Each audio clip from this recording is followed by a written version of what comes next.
Hey guys, welcome. It's your girl, Black Girl Minimalism. We're doing a read for today is January 26th, Monday. We are the day after a snowstorm, and we're stuck. We're stuck. Like two people dug themselves out. Babe had her first experience on ice, snow, so we're gonna have to figure out a way after this to figure out the driveway at least. That way it gives us a little room to maneuver. I hope that you guys are having a great start to the week. I know some people that are on this side, they had to stay at hotels or, be able to get into work in different non-traditional ways. So I pray that they're safe and they have all the things that they need. And then also for the rest of the world, that we're moving into a space where we're closing out this first month in the year and kind of moving towards like the representation of what we see for ourselves coming forward for 2026. I wanted to start with this passage. I love saying this passage, Psalms 8, 3 through 4. So it says, when I look at the night sky, I know it's during the day, but it's appropriate, and see the work of your fingers, the moon and the stars you set in place. What are mere mortals that you should think about them? Human beings that you should care for them. And I think this is a call to like being open and vulnerable to again, I hear this as a place of service, being open and vulnerable to service outside of yourself, because we're looking at things from a human development or human interaction every time we speak with someone that is not ourselves. So he developed the surrounding areas, the moons and the skies, and we are put here to interact with one another in ways that are of a very pure and elevated space, mindset wise, physicality wise, and also the human connection as it pertains to communication. So I hope that this helps someone.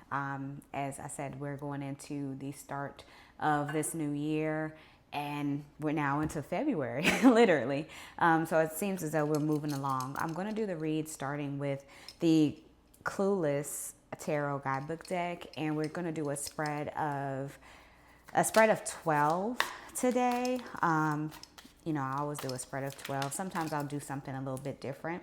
We have the Three of Cups energy, and as I talk about service, I see this as a servitude to friendship, because they're engaging with one another. Cher is always in the middle.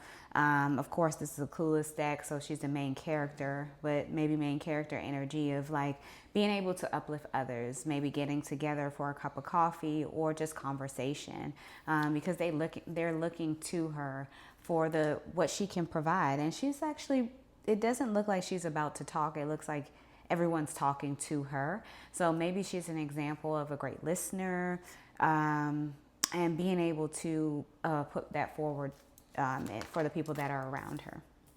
You have the Page of Cups energy. This has come out quite a few times in the last week, and I read it last night. I read it last night to myself. It came up last night, but I didn't read it. So basically what it says is that like someone tried to play a joke on you or maybe humiliate you in some way, but they were just being jerks and not thinking about their actions. And sometimes that happens in life. People think that they can do something very small or slick or whatever, and they don't think about the effects of it. And so that's why I think sometimes we just have to be conscious about, just the people that we keep around us, as well. And it's funny that it starts out with this as far as friendship. So making sure that you have a group or people around you, even if it's not a group, if it's one person, that's enough. So two people create community. In that being said, we have the King of Pentacles energy. And this is Cher's father. Like I said, he is the protector of the family. He sits there with his pentacles, looks like a little orange juice. And he's awaiting. Like he's awaiting, but he's firmly sat where he is. So abundance surrounds the King of Pentacles. And it's not just financial. This guy is totally in charge that you don't even know he's in charge because he's weirdly quiet about it. He's intense and he is protective of his kids. After all, you divorce wives, not children. That man was totally, this man will totally ground you, but in a good platform, in a good platforms on stamp pavement way. You can be grateful. So how I see the platform on stamp way is a signed document. He'll make sure that he'll go through the basis of everything to make sure the I's are dotted, the T's are crossed, that everything is covered to make sure it's in your protection. You can be grateful for his support, but you're at a good distance to learn from his mistakes, meaning he's an example for you. And I think as a parent figure, they are examples for you coming into what you develop as your lifestyle, but you're not to follow everything that they do. You are to take from what they have shown you and learn from the mistakes that they've made, because ultimately everyone makes mistakes, right? And I'll continue to go forward. Ooh, too much.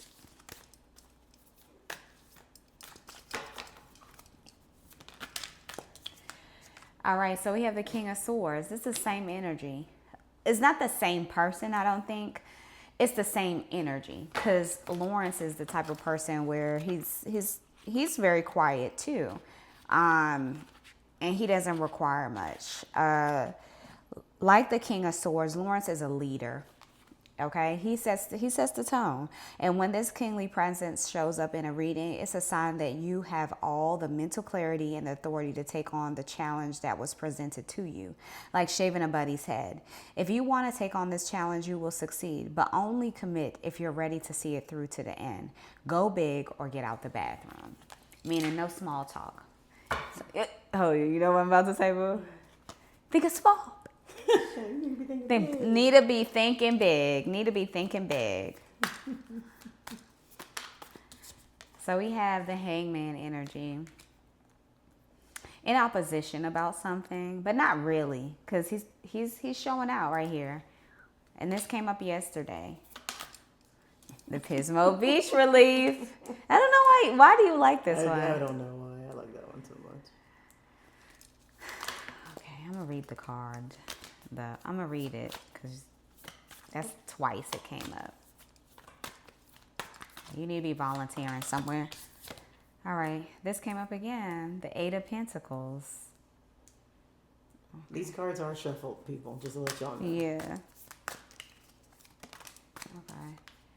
You have the Five of Pentacles. It's a loss, but it's not a loss. Knight of Pentacles as well.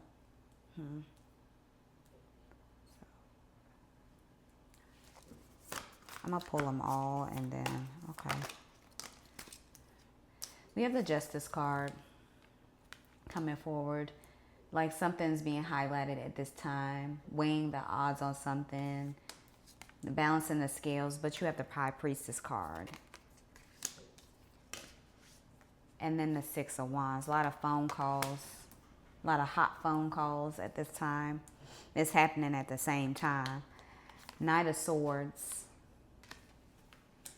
Reviewing some documentation. And then we have the Eight of Swords coming forward. A lot of hot communication. A lot of hot documentation too. So Eight of Swords. Let's read that. Oh, let's read the Pismo Beach. So the Four of Wands is a clear sign. Nine. Oh yeah. Sorry guys. The Nine of Wands. Reading too fast.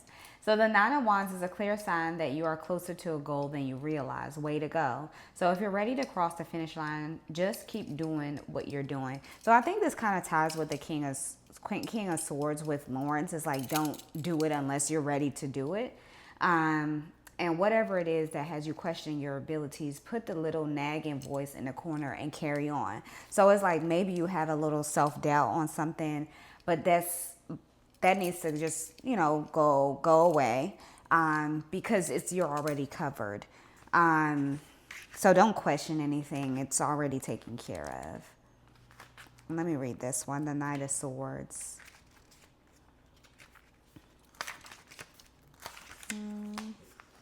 This is the Knight of Swords. So Logan is ridiculously passionate about his job. Even in the face of adversity, he gets the job done. When a Knight of Swords shows up in a reading, follow your impulses and trust your instincts. Okay, I put trust your intuition last night, but again, trust your instincts to drive challenges towards completion. So you have what you need to face them head on. So it's saying that, okay, I can see this as a place of challenge. Like maybe people that you've had to deal with that are difficult personalities has been a challenge. Or, you know, anything else that you could think of that could be challenging along the way. But you're on the right path. So you know you're on the right path when things start to come up. Because nothing would come in your way if you were doing something bad. Okay, it wouldn't even get any attention because nobody will be worried about it. But if you're doing the right thing, and it's not even about right, if you're doing the thing that's going to lead you to a next step, you start to see things come up, whether it's people, whether it's, you know, commentary, whether it's, you know, just challenges along the way that's halting the process. The real checkmate about it is actually completing the actual thing. And most times people say, man, it's too hard, I'm gonna just give up. Then that's on you. So you know what I'm saying? So you have to make sure that you're moving along to get to your highest level. And I'll end with the High Priestess energy.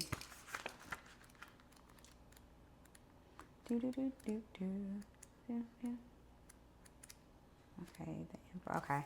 So High Priestess is Lucy, the Horowitz family housekeeper from El Salvador, keeps things running smoothly and likely knows more than she is letting on.